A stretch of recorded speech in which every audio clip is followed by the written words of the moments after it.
bong bồn lâu mà đo cái lại nhờ để kia là bay rồi nâu lòng phê mỏi nè rụp pre miên màu đỏ pì lơ bạc cây hai nâng đón khuôn đôi chỉ rụp mà nước miên sọ miên ấy giống bụng mang nó nhé cứ sạch men ten bà nè cứ cái lại đi hai nâu chóp lòng phê mỏi nè bụng mang nó nè lòng phê mỏi cứ bật chia sạch men ten sạch khăn hay lơ tim bôi đá sầm đập nhom để mò đo cái lại nè đo lòng phê mỏi hay bật chia prư prôi men ten hay cầm na trên kê tiết lòng phê này cứ miền đầm rây bài giờ lấy ba bay bà này lòng phê mỏi bay tận tâm cái này côn cầm mồm đằng bay ăn dạng này côn cầm mồm rụp re rụp re nó hay dừng mơ miền xạ clay xạ vê lơ bập nuông phó hay miền chỉ lẹ cái nạ ao bạ to mà lại đi con dùng lịch tranh chỉ ru riêng can là ba đôi để cô đây chỉ thom mà chiết màu đừng á mà cái này sẵn cái nó bay cái nó cái này bay cái này cứ sạch bạc tranh màu thom mà chiết bật chỉ dùng lịch tranh nơi sập hòn ở phía mơ tới miền đuông bật lưng đẹp mà đó dương là không được sao đó đâu vậy cái đôi dạng ní nó chụp thò mà chiết đâu ấy ban lo dạng phần nát dạng nắng đôi chỉ tạ tay như điệp trong bị cô ấy đang gặp bất ổn đây thò mà chiết ai có lịch lô chia sầm ro thò mà chiết bật đật nam chọn mình chụp lại lô nhìn nhầm cái sro rồi ở căn được thông tới khơi sna mà nhầm đó đây chỉ miền bậc nô chiết chấm rong chấm ra rong riêng rằng mình đằng ao dịch cái lanh ao sầm ro sập hòn ở phía đỏ trà phần nóm thằng ó sắt tập phần nóm không có này đang cái phát đây chia lẹ cái nạ phần nóng đôi khả năng là bọn con những nghĩa ta khả năng thích với anh sần đây bọn con nghĩa mà cái này thích cứ bằng đây hai phần nóng rất là phần nóng ăn với bờ ô xa đó xa đi căn là xa chia sẻ lá và đá màu đọc màu nó cứ sầm ro ít tẹt tía về nhang ngồi rõmរបស់ជាទេសចរជាតិអន្តរជាតិមើលមកនឹកស្មានមិនដល់ស្មានដល់ថងថាធម្មតាចម្លាក់ថ្មលោតនេះនៅតែជាចម្លាក់ថ្មធម្មតាតែនៅធម្មជាតិអំណោយផលមកប្រក់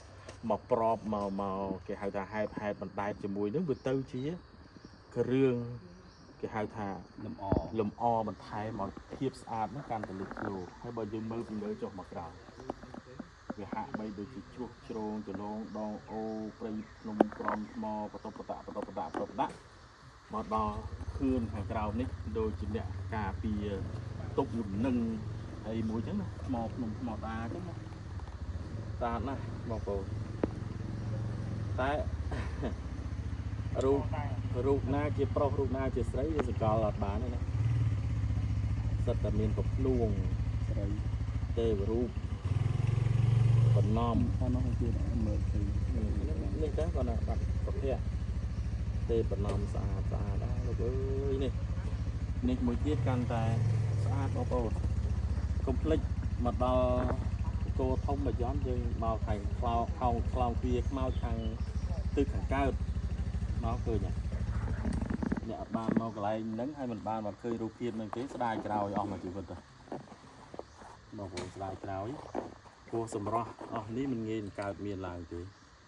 បាទនៅពេលដែលកើតមានឡើងហើយយើងបានឃើញយើងជួយផ្សាយបន្តគ្នាទៅឲ្យបងប្អូនយើងបានមកទស្សនាឃើញនៅទស្សនភាពនិងទាំងទស្សនីយភាពល្អឯកស្រស់ស្អាតរកគូប្រៀបទឹមគ្នាហ្នឹងដូចជាកម្រងគេចងគេរៀបគេចាគេឆ្លាក់ក្បាច់មានស្រាប់ប៉ុន្តែមិនមែនធម្មជាតិស្មៅនឹងដុះមកបង្អួតសម្រាប់ជាមួយនឹងជីវិតនៃទេវរូបនឹងតែម្ដងអូខាងនេះធំជាងចាអាងមិនធម្មតាទេស្អាតណាស់មែនមើលត្រឹមនេះមកត្រឹមនេះស្មារតីដូចកាត់សក់តម្រឹមហ្នឹងស្រីខាងនេះក៏ស្រីនេះក៏ស្រីមុខមើលតម្រងបងនេះមើលទៅប្រុសចំញ៉ាដឹងស្អាតដឹងជីវប្រវត្តិយ៉ាងម៉េចបណ្ដារូបភាពបងប្អូនណាចាំចុចឲ្យផងចុចរូបនេះដែលបងប្អូនឆ្ងល់ទៅនៅណាហ្នឹងយើងមកកាន់ខ្លោងទ្វារខ្មោចទីកង្កើបមកឃើញហ่ะបាទជាហេតុធម្មជាតិដែលយើងនឹកស្មានអត់ដល់នៅខាងប្រាសាទប៉ាឡៃនោះក៏មានឥឡូវខ្លោងទ្វារខ្មោចនោះក៏មានដែរ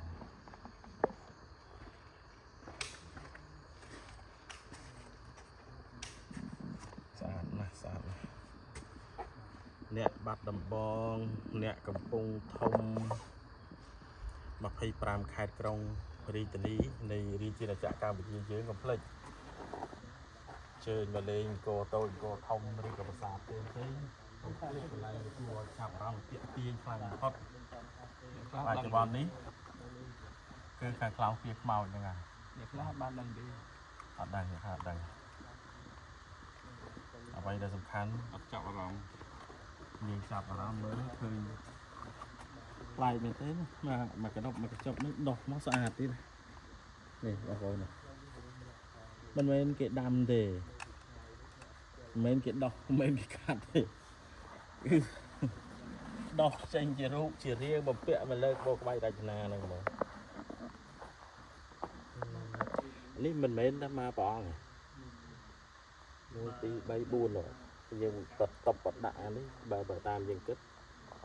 ជាងពូមានដឹងទេពូមានដឹងពីជីវប្រវត្តិអីតំណាងអីជួយដែរដឹងភាពតិចដូចនិយាយទេពួកនេះវាមកនេះយកមកយើងរៀបបាក់មកក៏យកមករៀបទម្រាបបាទរៀបថែរក្សាណាបាទតាំងគាត់មិនមែនជាទីតាំងរបស់គាត់ទីតាំងបាទយើងមករៀបទុករៀបឲ្យស្អាតជាពេលណាដែលគេត្រូវជួសជុលក្នុងវាបន្តវិញទៅបងគេជីរោគេបងលេងត្រូវណាទៅដាក់បណ្ណាអញ្ចឹងដូចផ្សារបាយ័នអញ្ចឹង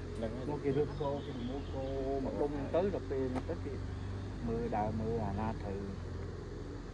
ដាក់កន្លែងណាវិញដាក់កន្លែងវិញគេបងលេងបាទបងលេងបងសណាបាទដល់ហើយបងនេះយើងមិនដឹងថាពួកគាត់នៅតាណាផងគាត់នៅតាណាផងអត់ដឹងនៅតាណាផងបាទដឹងនៅតាណាបាក់ពីតាណាមកយើងអត់ដឹងទេតែរៀបមកខ្ញុំបីទៅកាយពួកគាត់គ្រូគាត់អត់ដឹងទេអត់ដឹងនេះគេរៀបយូរហើយ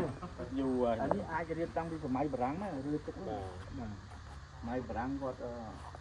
ចូលមកជួសជុលណាបាទរៀបតាំងពីសម័យបារាំងប្រាប់បងប្អូនយើងអ្នកដែលមិនទាន់ធ្លាប់មកលេងបើជាន់គោធំយើងពេលដែលយើងមកលេងបើចន់គោធំហើយអ្វីដែលបងប្អូនកំពុងតែសួរនាំកន្លងមកមិនថាតានៅប្រាសាទប៉ាឡេឡៃនិង